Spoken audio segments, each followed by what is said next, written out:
Shalom saudara dikasihi Tuhan, hari ini kita akan membaca kitab Yehezkiel 36 ayat 1 sampai 38. Karena pasal ini sangat panjang, maka saya rindu agar saudara membaca secara lengkap pasal 36 ini di rumah saudara. Kita hanya membaca 3 ayat saja, yaitu ayat 26, 27, dan 28. Yuk mari kita satukan hati, kita bersatu dalam doa. Bapa, terima kasih, kami bersyukur, tuntunlah kami dalam membaca firman Tuhan ini supaya kami mengerti dan hidup kami semakin hari semakin baik lagi di hadapan Tuhan. Dalam nama Tuhan Yesus, haleluya, amin. Yuk kita baca firman Tuhan saudara. Kamu akan kuberikan hati yang baru dan roh yang baru di dalam batinmu. Dan aku akan menjauhkan dari tubuhmu hati yang keras dan kuberikan kepadamu hati yang taat. Rohku akan kuberikan di dalam batinmu dan aku akan membuat kamu hidup menurut segala ketetapanku dan tetap berpegang pada peraturan-peraturanku dan melakukannya. Dan kamu akan diam di dalam negeri yang telah kuberikan kepada nenek moyangmu dan kamu akan menjadi umatku dan aku menjadi Allahmu. Saudara, setelah Yehezkiel menyampaikan berbagai nubuatan penghukuman yaitu dari pasal 1 sampai 35, ini merupakan sebuah titik balik di ayat 36 ini, di mana Tuhan mulai berbicara tentang pemulihan bangsa Israel, saudara. Dan yang menarik di perikop ini, Tuhan berkata bahwa ia memulihkan Israel bukan karena mereka layak dan pantas, tetapi demi namanya yang kudus yang telah dicemarkan oleh bangsa Israel di antara bangsa-bangsa. Saudara bisa baca di ayat 22 dan 23. Jadi memang pemulihan ini terjadi murni karena kasih karunia Tuhan, saudara. Tuhan tahu bahwa pertobatan itu harus dimulai dari perubahan hati dulu. Karena hati merupakan pancaran dari kehidupan itu. Jadi hati yang keras dilembutkan sehingga mau taat dan mengasihi Tuhan, saudara.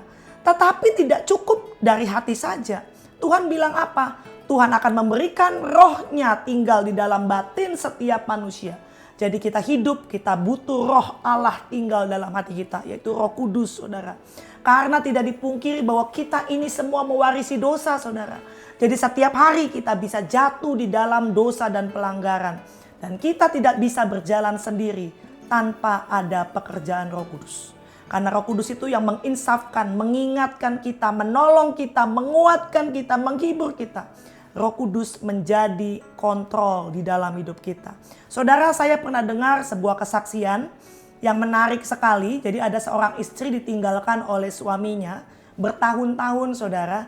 Tapi puji Tuhan bahwa istri ini sudah mengalami pertobatan. Jadi ketika suaminya pulang selalu dipukuli. Tapi dia pergi lama dan tidak kembali-kembali, saudara. Dan istrinya ini berdoa kepada Tuhan agar suaminya pulang, bertobat dan dipulihkan Tuhan. Nah ini dia, saudara. Kalau istrinya tidak diberikan hati yang baru oleh Tuhan. Kalau istrinya di dalam hatinya tidak ada pekerjaan Roh Kudus.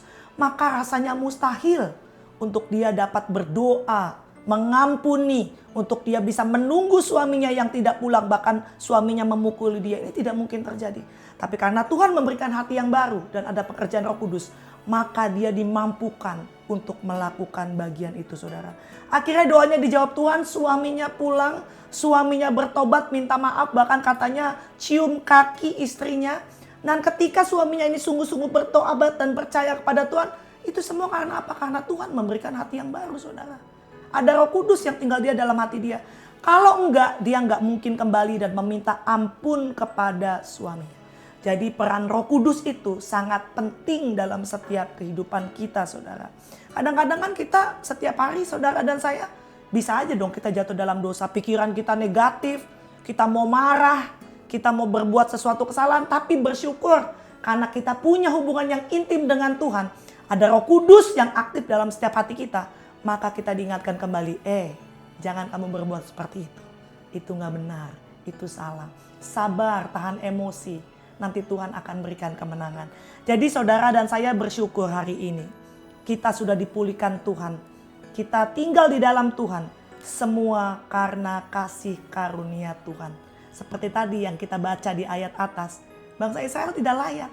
Tapi karena namanya dicemarkan, Tuhan mau membela namanya dan memulihkan bangsa Israel. Sama seperti kita. Kita tidak layak. Tapi Tuhan mengasihi kita. Kita dilayakkan, dibenarkan oleh Tuhan. maka anugerah Tuhan itu mendahului ketaatan manusia. Biarlah firman Tuhan ini menjadi kekuatan, menjadi rema, menjadi kesegaran bagi setiap tubuh jasmani kita. Mari kita satukan hati, kita bersatu dalam doa. Bapa, terima kasih untuk firman-Mu. Biarlah kami disadarkan kembali bahwa kami yang tidak layak ini dilayakkan oleh Tuhan. Di saat kami mengenal Tuhan, maka Tuhan memberikan hati yang baru dalam setiap hidup kami. Dan Roh Kudus itu tinggal tetap di dalam setiap hidup kami untuk mengingatkan kami. Dalam nama Tuhan Yesus, haleluya, amin. Tetap optimis, jaga kesehatan. God bless you all.